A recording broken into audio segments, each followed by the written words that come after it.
આ છે મોહનથાળવાળા ખાખરા. કદાચ તમે ગુજરાતમાં ગમે તે જગ્યાએ ફરવું હોય તો ફરી લો, મીઠાઈ તો બધી જગ્યાએ મળી જશે, પણ આ ખાખરાની અંદર મોહનથાળવાળા તમે ક્યારેય નહીં જોયા હોય.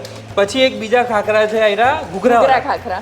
આ દિવાળીના ટાઈમે પેલા સ્વીટવાળા ઘૂઘરા બનાવે મમ્મી દાદી બનાવતા હતા. Okay okay. એ અમે ખાખરામાં કરીને આપીએ છીએ. મઠના ખાખરા. અત્યારે શિયાળામાં તો આ ખાખરા બહુ જ સારા. આ છે જવ ખાખરા. જવના ખાખરા. પછી આપણા ઓટ્સ ખાખરા.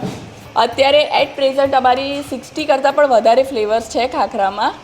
60+ ખાખરામાં વેરાયટી. યસ. ક્યા બાત હે. આ છે ને 1 સેકન્ડમાં એક ખાખરો તૈયાર થાય છે.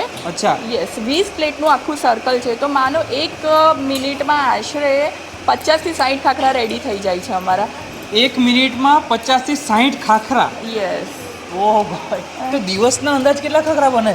દિવસના અંદાજે 400 થી 500 કિલો તમે માની લો, એટલું અમારા પ્રોડક્શન કેપેસિટી છે. કસ્ટમર અમારી પાસેથી એકવાર ચાખે તો બીજી વાર બીજે ક્યાંય જતા જ નથી. ઓકે. એટલી અમારી રાગી ખાખરાની માસ્ટરી છે.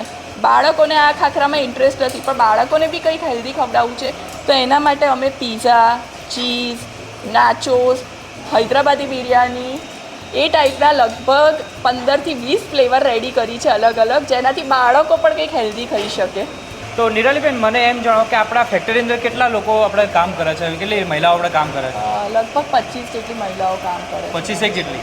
ક્યાં વાત છે. બધી જેટલા લેડીઝ છે ને કામ કરે છે એ પ્યોર હાઇજીન મેન્ટેન કરે છે. હેન્ડ ગ્લવ્સ અને કેપ સૌથી મેન મોટી વાત છે. હવે મારે મેન મુદ્દો એ છે, મારા વ્યુઅર છે ને ગુજરાતમાં છે, ગુજરાત બહાર પણ વિદેશવાળા સૌથી વધારે છે. તો એ ખાખરાના દીવાના લોકોને તમે ખાખરા કઈ રીતે પહોંચાડી શકશો એમ કહો આપણે.